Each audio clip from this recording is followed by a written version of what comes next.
আসসালামু আলাইকুম, স্বাগত জানাচ্ছি চ্যানেল আই সংবাদে। সংবাদ কক্ষে আপনাদের সাথে আছি আমি প্রিয়াঙ্কা। বিস্তারিত সংবাদের শুরুতেই জানিয়ে দিচ্ছি ফ্রেশ আটা ময়দা সুজি সংবাদ শিরোনামগুলো। যুদ্ধবিরতির 2 সপ্তাহ পরেও গাজায় খাদ্য সংকট কাটেনি, ত্রাণ সরবরাহে বাধা দিচ্ছে ইসরায়েলি বাহিনী, বলছে মানবাধিকার সংস্থা। জামায়াত 71 ও 24কে ধারণ করেই রাজনীতি করছে দাবি, অতীত ভুলের নিঃশর্ত ক্ষমা প্রার্থনাকে ইতিবাচকভাবে দেখছেন বিশ্লেষকরা। গণতান্ত্রিক অভিযাত্রায় বাংলাদেশের পাশে থাকবে যুক্তরাষ্ট্র, বড় প্রতিবেশীদের ছায়ায় বাংলাদেশ মনোযোগ পায় না বললেন ঢাকায় মনোনীত মার্কিন রাষ্ট্রদূত ক্রিস্টেনসেন। শীতের সবজির দাম সাধারণের নাগালের বাইরে, আমদানি বন্ধ হলে চালের বাজার অস্থিতিশীল হওয়ার শঙ্কা। এবং শীত আসার আগেই খাগড়াছড়িতে বাড়ছে ঠান্ডাজনিত রোগে আক্রান্তের সংখ্যা, নিউমোনিয়া সহ শীতজনিত রোগে 5 শিশুর মৃত্যু।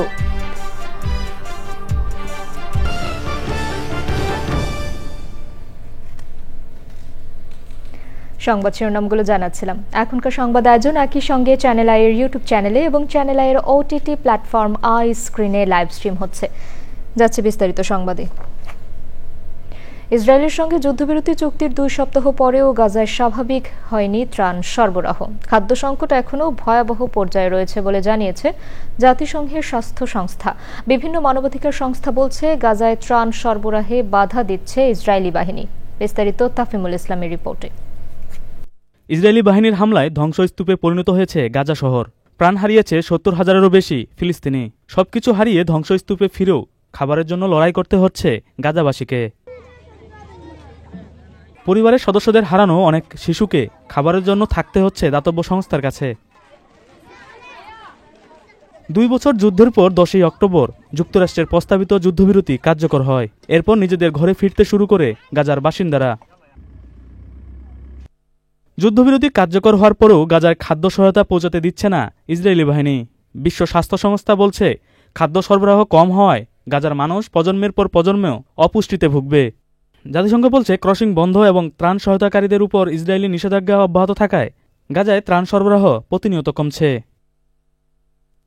তাফহিমুল ইসলাম, চ্যানেল আই, ঢাকা। আমন্ত্রণ থাকলেও ব্যস্ততার কারণে সৌদি আরব সফরে যেতে পারছেন না প্রধান উপদেষ্টা ডক্টর মোহাম্মদ ইউনূস। রিয়াদে ফিউচার ইনভেস্টমেন্ট ইনিশিয়েটিভের সম্মেলনে অংশ নিতে প্রধান উপদেষ্টাকে আমন্ত্রণ জানিয়েছিলেন সৌদি যুবরাজ ও প্রধানমন্ত্রী মোহাম্মদ বিন সালমান। কিন্তু আরও একাধিক আমন্ত্রণ থাকা, ব্যস্ততা সহ নানা কারণে অধ্যাপক ইউনূস যুবরাজের এই আমন্ত্রণ রক্ষা করতে পারবেন না বলে জানিয়ে দেওয়া হয়েছে। প্রধান উপদেষ্টার প্রেস উইং জানিয়েছে সরকারিভাবে এই সফর কখনোই চূড়ান্ত করা হয়নি, তাই সফর বাতিলেরও সুযোগ নেই। জানা গেছে আগামী 27 থেকে 30 অক্টোবর পর্যন্ত রিয়াদে ফিউচার ইনভেস্টমেন্ট ইনিশিয়েটিভ সম্মেলন হবে। অধ্যাপক ইউনূসের পরিবর্তে এই সফরে বাংলাদেশ প্রতিনিধি দলের নেতৃত্ব দেবে প্রধান উপদেষ্টার আন্তর্জাতিক বিষয়ক বিশেষ দূত ডক্টর লুৎফে সিদ্দিকী। জামায়াত ইসলামী 1971 ও 2024কে ধারণ করেই রাজনীতি করছে দাবি করে দলের সহকারী সেক্রেটারি জেনারেল মাওলানা আব্দুল হালিম বলেছেন, দেশের স্বাধীনতা সার্বভৌমত্বকে সমুন্নত রাখতে সবাইকে নিয়েই আগামীর বাংলাদেশ গঠনে কাজ করতে চায় জামায়াত। অতীত ভুলের জন্য নিঃশর্ত ক্ষমা প্রার্থনা করে জামায়াত আমিরের দেয়া বক্তব্যকে ইতিবাচকভাবে দেখছেন রাজনীতি বিশ্লেষকরা। আক্তার হোসেনের রিপোর্ট। আমি সব ব্যক্তি এবং সংগঠনের পক্ষে নিঃশর্তে আমি আপনাদের কাছে ক্ষমা চাই, আপনারা আমাদেরকে ক্ষমা করে দেবেন। যুক্তরাষ্ট্র সফরে গিয়ে সাংবাদিকদের সঙ্গে মতবিনিময়ে 71 প্রসঙ্গে দলের অবস্থান তুলে ধরে জামায়াত আমিরের দেওয়া বক্তব্যে রাজনৈতিক অঙ্গনে চলছে আলোচনা। দলের নেতারা বলছেন, জামায়াতের গঠনতন্ত্র ও নিবন্ধন প্রক্রিয়ায় স্বাধীনতা ও মহান মুক্তিযুদ্ধ বিষয়ে স্পষ্ট করা আছে। এরপরেও রাজনৈতিকভাবে ঘায়েল করতেই কেউ কেউ ভিন্ন ব্যাখ্যা দেওয়ার চেষ্টা করেন। আমাদের গঠনতন্ত্রে বলা আছে যে বাংলাদেশের মুক্তিযুদ্ধের মাধ্যমে অর্জিত এই প্রিয় বাংলাদেশেই আমরা ন্যায়ভিত্তিক সমাজ কায়েম করার জন্য আমরা বদ্ধপরিকর। আমরা আমাদের দিক থেকে স্পষ্ট যে এই দেশ আমার, এই দেশে আমরা আছি, এই দেশে আমরা একটি মানুষদেরকে ইনসাফপূর্ণ সমাজ ব্যবস্থা উপহার দেব। 47, 52, 71, 90, তারপরে 2024 সব কিছুকে আমরা ধারণ করি। এগুলি আমাদের ইতিহাসের পার্ট, আমাদের জন্মের অংশ। আমরা এখানে দিন কায়েম করব। পরিবর্তিত রাজনৈতিক বাস্তবতায় ডাক্তার শফিকুর রহমানের বক্তব্যে জামায়াতের প্রতি বিরুদ্ধবাদীদের প্রচারণা শেষ হবে বলে মনে করেন এই রাজনীতি বিশ্লেষক। জামায়াতের জনকল্যাণমূলক ও গণমুখী রাজনীতি এখন বাস্তবতা। আমাদের প্রজন্মকে বিভ্রান্ত করার জন্য এবং যেহেতু জনপ্রিয়তা তুঙ্গে উঠছে, জনগণ ভেঙে পড়ছে, সেটা যাতে সুন্দরভাবে না হয়, ব্যাহত হয়, সেগুলোর জন্য সেই অসুন্দরের পূজারীরা এখানে ঘোলাজল সৃষ্টি করছে। সেটা যাতে করতে না পারে পরিষ্কার দ্ব্যর্থহীন ভাষায় ওনারা আগেও বলেছেন, এখনও বলছেন, মুক্তিযুদ্ধকে সবাই আমরা হৃদয়ে ধারণ করি, সম্মান করি, মুক্তিযোদ্ধাকে স্যালুট জানাই। সুতরাং অপপ্রচার এবং সেই অপপ্রচারের যারা কলাকুশলী কুশীলব তারা যাতে ব্যর্থ হয় আর এটা নিয়ে যাতে ঘোলাজল তৈরি না হয় তারই উদ্যোগে তিনি এইটা হয়তো বলেছেন। বিশ্লেষকদের মতে জাতীয় নির্বাচন সামনে রেখে ভোটের মাঠে নিজেদের অবস্থান সুদৃঢ় করতেই এমন প্রসঙ্গের অবতারণা করেছে জামায়াত। Akhtar Hossain, channel I, Dhaka. ঢাকায় যুক্তরাষ্ট্রের নতুন রাষ্ট্রদূত হিসেবে মনোনীত ব্রেন্ট ক্রিস্টেনসেন বলেছেন, বাংলাদেশে আগামী বছরের শুরুর দিকে জাতীয় নির্বাচন কয়েক দশকের মধ্যে সবচেয়ে গুরুত্বপূর্ণ। সামনের দিকে এগিয়ে যাওয়ার নতুন পথ খুঁজে নিতে এই নির্বাচন হবে। বৃহস্পতিবার যুক্তরাষ্ট্রের সেনেটে অনুষ্ঠিত শুনানিতে ব্রেন্ট ক্রিস্টেনসেন আরও বলেন, একটি উজ্জ্বল ও গণতান্ত্রিক ভবিষ্যতের এই অভিযাত্রায় বাংলাদেশের পাশে থাকবে যুক্তরাষ্ট্র। নাফিস ইফতেখারের রিপোর্ট। 2 সেপ্টেম্বর কূটনীতিক ব্রেন্ট ক্রিস্টেনসেনকে বাংলাদেশে পরবর্তী মার্কিন রাষ্ট্রদূত হিসেবে মনোনীত করেছিলেন যুক্তরাষ্ট্রের প্রেসিডেন্ট ডোনাল্ড ট্রাম্প। নিয়ম অনুযায়ী মনোনয়ন অনুমোদনের জন্য সিনেটে পাঠানো হয় এবং সেখানে শুনানি হয়। শুনানি শেষে সিনেট অনুমোদন দিলে রাষ্ট্রদূতের নিয়োগ আনুষ্ঠানিকভাবে ঘোষণা করা হয়। এই ধারাবাহিকতায় বৃহস্পতিবার পররাষ্ট্র বিষয়ক সিনেট কমিটিতে শুনানিতে অংশ নেন ব্রেন্ট ক্রিস্টেনসেন। বক্তব্যের শুরুতে ব্রেন্ট ক্রিস্টেনসেন বাংলাদেশে রাষ্ট্রদূত হিসেবে মনোনয়ন দেওয়ায় প্রেসিডেন্ট ট্রাম্পকে ধন্যবাদ দেন। ঢাকায় পরবর্তী রাষ্ট্রদূত হিসেবে সিনেটের অনুমোদন পেলে তিনি বাংলাদেশের সঙ্গে যুক্তরাষ্ট্রের কূটনীতি এবং স্বার্থ এগিয়ে নেওয়ার অপেক্ষায় আছেন বলে উল্লেখ করেন। Often referred to as one of the new Asian tigers, Bangladesh shows significant economic potential. If confirmed, I will work to promote opportunities for U.S. business, reduce trade barriers in the trade deficit, and strengthen U.S.-Bangladesh economic ties. ব্রেন্ট Christensen জানান, বাংলাদেশ বিষয়ে তার অভিজ্ঞতা 2 দশকের বেশি। ফলে বাংলাদেশের গুরুত্ব এবং দেশটিতে যুক্তরাষ্ট্রের স্বার্থ ভালো বোঝেন তিনি। কৌশলগত অবস্থান বাংলাদেশকে একটি উন্মুক্ত, নিরাপদ ও সমৃদ্ধ ভারত প্রশান্ত মহাসাগরীয় অঞ্চলের গুরুত্বপূর্ণ অংশীদার করে তুলেছে। ব্রেন্ট ক্রিস্টেনসেন বলেন, 2024 সালের গণ অভ্যুত্থানে 15 বছরের ক্ষমতাসীন সরকারের পতনের পর বাংলাদেশ খুবই গুরুত্বপূর্ণ এক পর্বে রয়েছে। Bangladesh's strategic location makes it an important participant in an open, secure, and prosperous Indo-Pacific region. Bangladesh is also at a pivotal point. Student-led protests in August 2024 brought down a government that had been in power for 15 years. The people of Bangladesh will go to the polls early next year, the country's most consequential election in decades, to choose a new government and a new path forward. বাংলাদেশে গণতান্ত্রিকভাবে নির্বাচিত পরবর্তী সরকারের সঙ্গে দৃঢ় সম্পর্ক গড়ে তোলার লক্ষ্যের কথা জানান ব্রেন্ট Christensen. Nafis Iftekhar, channel I. বাজারে শীতের সবজি উঠতে শুরু করেছে, তবে দাম সাধারণ মানুষের নাগালের বাইরে। সপ্তাহ খানেক পর শীতের সবজির দাম কমবে বলে ধারণা করছেন ব্যবসায়ীরা। কিছুটা স্থিতিশীল রয়েছে চালের দাম। পরাগাজিমের রিপোর্ট। বাজারে শীতের সবজির মধ্যে আছে ফুলকপি, বাঁধাকপি, শিম, লাউ, টমেটো সহ আরও কিছু সবজি। এর মধ্যে কিছু সবজি স্বল্প পরিমাণে সারা বছরই পাওয়া যায়, তবে দাম অনেক বেশি। এখন শীতের সবজি বাজারে আসতে থাকায় কিছুটা কমতে শুরু করেছে দাম। যেমন সিম ছিল গেছে সপ্তাহে 160 টাকা, এই সপ্তাহে ব্যস্ত আছে 100 টাকা, 120 টাকা। তারপর ফুলকপি গেছে সপ্তাহে আসলে 80 টাকা, 90 টাকা পিস। এই সপ্তাহে ব্যস্ত আছে আমরা 50 টাকা, 60 টাকা। গরমের সবজিগুলো ওটির দাম ঠিকই আছে, আগের মতোই শীতকালীন সবজিগুলোর দাম একটু হালকা কমে আসতেছে। দাম তুলনামূলকভাবে তেমন কমেনি, আগের মতোই মনে হচ্ছে আমার কাছে। শিগগিরই শীতের সবজির দাম আরও কমবে মনে করেন ব্যবসায়ীরা। কারণ বাজার মানে শীতের সবজি আর গরমের সবজি, অনেক সবজি আমদানি হয়েছে, মানে দুই সিজনের সবজি একত্র হয়েছে, তো আমদানি হয়েছে, এজন্য মানে দাম কমছে, সবজির দাম আরও কমবে। বাজারে পেঁয়াজ, রসুন, ডাল, আদার দাম আগের মতোই। পেঁয়াজ আছে 80 টাকা কেজি, তারপর চায়না আদা যেটা এটা হলো 180 টাকা কেজি, চায়না রসুন যেটা বড়টা ওইটা হলো 150 টাকা, আর আমাদের দেশিটা হলো 120 টাকা, আর মসুর ডাল হলো ইন্ডিয়ান যেটা বড়টা ওইটা হলো 110 টাকা, আর আমাদের দেশীয় যেটা এটা হলো 150 টাকা। গত কোরবানির ঈদের পর থেকে চালের দাম বেড়ে যাওয়ায় চাল আমদানি শুরু করে সরকার। এরপর দাম না কমলেও স্থিতিশীল হয় চালের বাজার। ব্যবসায়ীরা বলছেন আমদানি বন্ধ হয়ে গেলে আবারও বাড়বে চালের দাম। চালের দাম 1-2 টাকা করে বৃদ্ধি পাইতে আছে, সামনে আরও বাড়ার সম্ভাবনা আছে। ইন্ডিয়ান থেকে চাল এসি বন্ধ হবে 30 তারিখে, এরপর চালের দাম একটু বৃদ্ধি পাইতে আছে। এখন আর যদি ইন্ডিয়ান চাল আসা অব্যাহত থাকে, চালের বাজার স্থিতিশীল থাকবে, আর না আসলে চালের দাম বাড়বে। ব্যবসায়ীরা জানিয়েছেন শীত মৌসুমে নিত্যপণ্যের দাম স্থিতিশীল থাকবে বলে মনে করছেন তারা। পরাগ আজিম, চ্যানেল আই, ঢাকা। আসন্ন সংসদ নির্বাচনের জন্য আনসার ও গ্রাম প্রতিরক্ষা বাহিনীর প্রায় 6 লাখ সদস্য প্রস্তুত বলে জানিয়েছেন বাহিনীর মহাপরিচালক মেজর জেনারেল আব্দুল মোতালেব সাজ্জাদ মাহমুদ। বিশেষ সাক্ষাৎকারে চ্যানেল আইকে তিনি বলেন, ইতোমধ্যে অধিকাংশ সদস্য নির্বাচনী দায়িত্ব পালনের জন্য প্রশিক্ষণ নিয়েছেন। নির্বাচনের তফসিল ঘোষণা হলে 2-3 দিনের সামগ্রিক প্রশিক্ষণ দেওয়া হবে বলেও জানান তিনি। এছাড়াও বাহিনীর সাধারণ স্বেচ্ছাসেবক সদস্যদের আর্থ সামাজিক উন্নয়নের জন্য 21টি খাতে প্রশিক্ষণ দেওয়া হচ্ছে বলে জানান বাহিনীর পরিচালক। শহীদুল্লাহ রাজুর রিপোর্ট। আগামী ফেব্রুয়ারিতে জাতীয় সংসদ নির্বাচন আয়োজনের কথা বলছে অন্তর্বর্তী সরকার।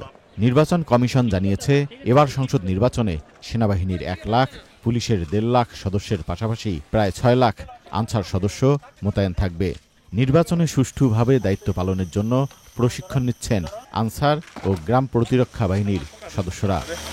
বাহিনীর মহাপরিচালক জানান, সর্বোচ্চ সতর্ক থেকে নির্বাচনী দায়িত্ব পালনের মৌলিক প্রশিক্ষণ নিয়েছেন অধিকাংশ আনসার সদস্য।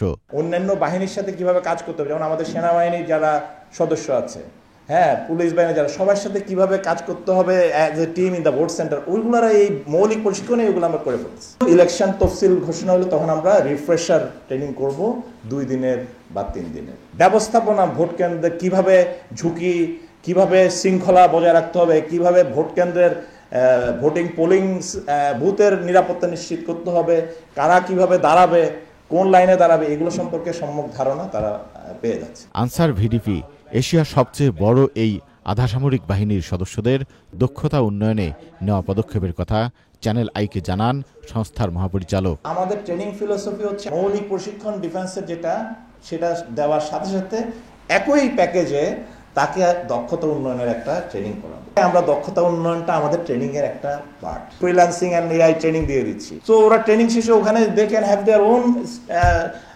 কম্পিউটার সেন্টার, যেখান থেকে সে ফ্রিল্যান্সিং করবে। আনসার বাহিনীর নারী সদস্যরাও নির্বাচনে অগ্রণী ভূমিকা পালন করবেন বলে জানান বাহিনীর প্রধান। Shahidullah Raju, channel I, Dhaka. শীত আসার আগেই খাগড়াছড়িতে বাড়ছে ঠান্ডাজনিত রোগে আক্রান্তের সংখ্যা। নিউমোনিয়া সহ শীতজনিত রোগে আক্রান্ত হচ্ছেন বৃদ্ধ ও শিশুরা। কয়েকদিনে মারা গেছে 5 শিশু। চিকিৎসকরা বলছেন, ঠান্ডাজনিত রোগ বা নিউমোনিয়া থেকে রক্ষা পেতে সচেতনতার বিকল্প নেই। খাগড়াছড়ি থেকে আজহার হীরার পাঠানো তথ্য, আল মুকসিদের রিপোর্ট।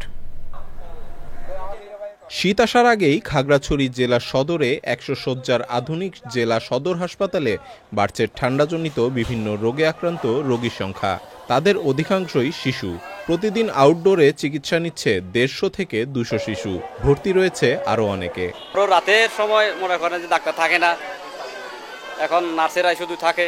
যদি ডাক্তার যদি রাতের সময় থাকতো, তারপর একটু মনে হয় যেন তাড়াতাড়ি আরো সুস্থ হতো আর কি। শ্বাসকষ্ট যেহেতু নিয়ে আসছি, তো এখন তো বেড পাই নাই, আমরা নিচে ফ্লোরে মানে করতেছি আর কি। তো এখানে অনেকগুলো বেড ফ্লোরিং করে অনেক বাবুরা আছে, যে কারণে তাদেরও কষ্ট হয় অনেক। কর্তৃপক্ষের কাছে আমাদের আবেদন যে অতি সত্বর সিট বাড়ানো হোক, পাশাপাশি রোগীদের যাতে ভোগান্তিটা না হয় এদিকে খেয়াল রাখে। সদর হাসপাতালে শিশু ওয়ার্ডে বেড সংখ্যা 15টি হলেও প্রতিদিন ভর্তি থাকতে হয় 3 থেকে 4 গুণ রোগীর। হসপিটালের শিশু ওয়ার্ডে বর্তমানে পরিস্থিতি খুবই নাজুক, রোগীদেরকে পর্যাপ্ত সিট দিতে পারছি না, আমাদের জনবলের সংকটও রয়েছে।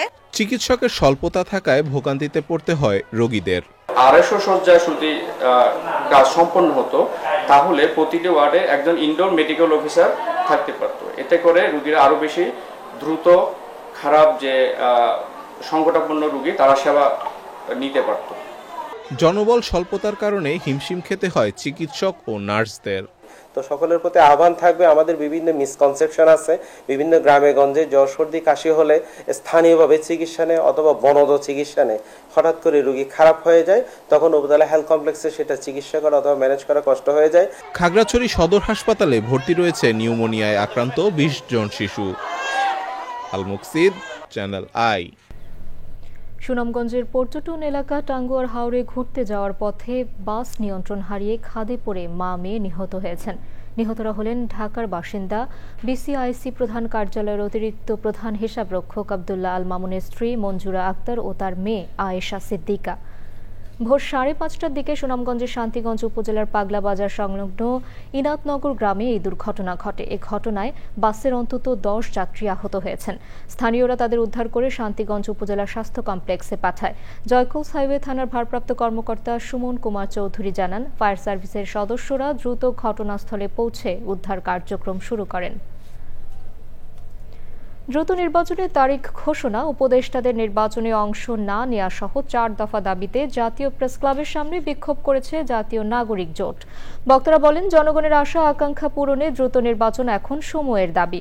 অন্যদিকে সীমান্ত হত্যা এবং নিরাপত্তাহীনতার কথা তুলে ধরে তারা বলেন, প্রতিবেশী দেশের কাছে নিজেদের স্বার্থ বিকিয়ে দেয়া কোনোভাবেই জনগণ মেনে নেবে না।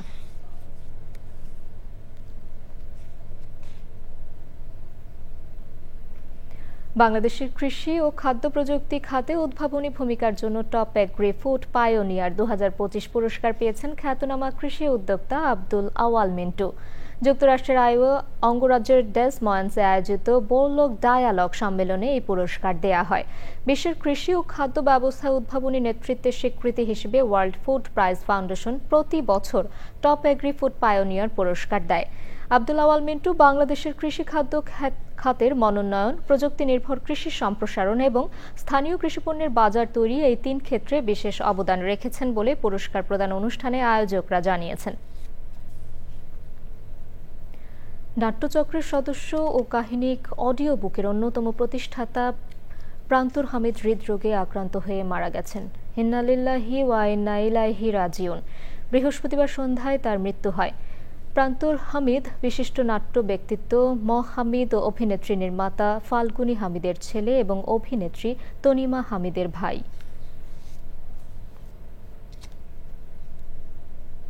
এবারে নিটোল টাটা কৃষি সংবাদ।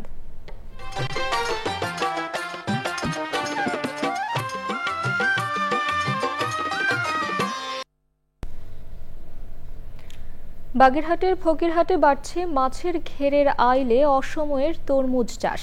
এবার প্রথমবারের মতো অনেক কৃষক ঘেরের আইলে মাচা করে ঝুলন্ত পদ্ধতিতে বিভিন্ন জাত ও রঙের তরমুজ চাষ করছেন। কৃষকদের বিভিন্ন পরামর্শ দিচ্ছে উপজেলা কৃষি বিভাগ। বাগেরহাট সংবাদদাতার তথ্য ও ভিডিও চিত্রে আল মুকসিদের রিপোর্ট। তরমুজ ভর্তি মাচা পরিচর্যায় ব্যস্ত সময় পার করছেন কৃষক। এবছর ফকিরহাট উপজেলায় 8 ইউনিয়নে প্রায় 10 হেক্টর জমিতে 80 জন কৃষক অসময়ে তরমুজ চাষে যুক্ত হয়েছেন। গেরের চারিপাশে মাচা দিয়ে তরমুজ লাগাইছি, 1,20,000 টাকার মতো বিক্রি করা হয়ে গেছে। আরো অন্তত 1.5 থেকে 2 লক্ষ টাকা বিক্রি করব। 60,000 টাকার মতো আমার টোটাল খরচ। কোনো সার লাগে না, বিষ লাগে না, লাগে না, এইভাবে দিয়ে আমার তরমুজ গাছটা সুন্দরভাবে হয়ে গেছে। তরমুজ খুব ভালো ফলন হয়েছে, আমি অনেক লাভবান হওয়ার আশায় আছি। কৃষকদের প্রয়োজনীয় বীজ, সার ও কারিগরি পরামর্শ দিচ্ছে উপজেলা কৃষি অফিস। অক্সিজন তরমুজের 4টি জাত সম্প্রসারণ করেছি। এটি হচ্ছে বাইরে হলুদ ভিতরে লাল, যেটি হচ্ছে তৃপ্তি জাত, এবং আরো আছে বিগ ফ্যামিলি, ছক্কা এবং মার্সেলো জাত। প্রায় 80 জন কৃষক এই অক্সিজন তরমুজ যারা মাঠ পর্যায়ে কাজ করছে তাদেরকে নিয়ে মূলত আমরা শুরু করেছি। এটি 80 জনের পরে পরবর্তীতে এটি আশা করা যাচ্ছে আগামী বছর এটি আরো দ্বিগুণ হবে। তরমুজের ভরা মাচা আর কৃষকদের মুখে হাসি জানান দিচ্ছে এই চাষের সাফল্যের গল্প। ফকিরহাটের মৎস্যঘেরের আইল জুড়ে অসময়ে এই তরমুজ এখন সম্ভাবনার নতুন দিগন্ত। আল মুকসিদ, চ্যানেল আই। এবারে প্রকৃতি সংবাদ।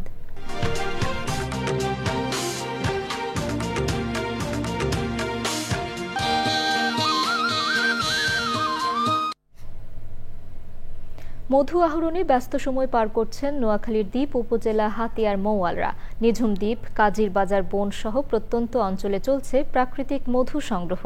সংশ্লিষ্টরা বলছেন, মৌয়ালদের প্রশিক্ষণ দিলে জীববৈচিত্র্য যেমন রক্ষা পাবে, সেই সাথে বাড়বে মধু আহরণ। আলাউদ্দিন শিবলুর তথ্য, ভিডিও চিত্রে সৈয়দ মাদিহ আদিতের রিপোর্ট।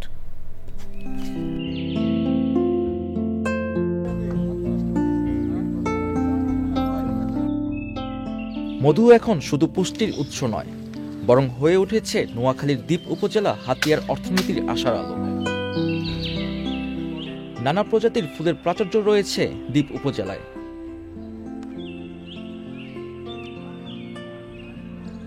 স্বাদ, ঘ্রাণ আর গুণগত মানে অনন্য প্রাকৃতিক এই মধু।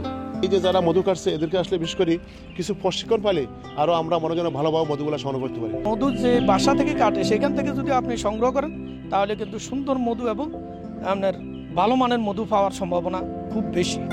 আস্তে আস্তে কাটেন।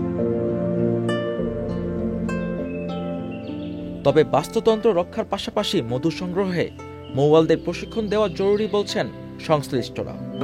গায়ের পোশাক নাই, ওই পোশাকটা যদি সরকারে যদি দেয় আমাদের জন্য ভালো হবে। এখানে যদি আমরা আর্টিফিশিয়ালভাবে যদি চাষও করি, তাহলে এটার যথেষ্ট সম্ভাবনা রয়েছে। প্রশিক্ষণ দেওয়ার মতো সাপোর্ট পাই, তাহলে তারা আরও উপকৃত হবে।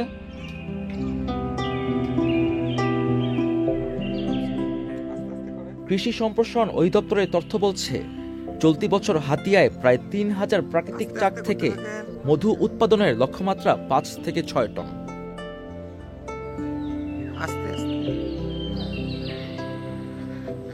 সৈয়দ মাদিহ আদিত, প্রকৃতি ও জীবন ডেস্ক, চ্যানেল আই। সবশেষে ফ্রেশ আটা, ময়দা, সুজি সংবাদ শিরোনামগুলো জানিয়ে দিচ্ছি আরো একবার।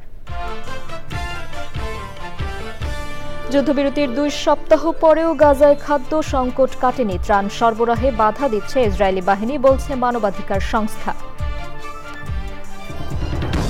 জামায়াত ৭১ ও ২৪কে ধারণ করেই রাজনীতি করছে দাবি। অতীত ভুলের নিঃশর্ত ক্ষমা প্রার্থনাকে ইতিবাচকভাবে দেখছেন বিশ্লেষকরা। গণতান্ত্রিক অভিযাত্রায় বাংলাদেশের পাশে থাকবে যুক্তরাষ্ট্র। বড় প্রতিবেশীদের ছায়া বাংলাদেশ মনোযোগ পায় না, বললেন ঢাকায় মনোনীত মার্কিন রাষ্ট্রদূত ক্রিস্টেনসন। শীতের সবজির দাম সাধারণের নাগালের বাইরে। আমদানি বন্ধ হলে চালের বাজার অস্থিতিশীল হওয়ার শঙ্কা। এবং শীত আসার আগেই খাগড়াছড়িতে বাড়ছে ঠান্ডাজনিত রোগে আক্রান্তের সংখ্যা। নিউমোনিয়া সহ শীতজনিত রোগে 5 শিশুর মৃত্যু।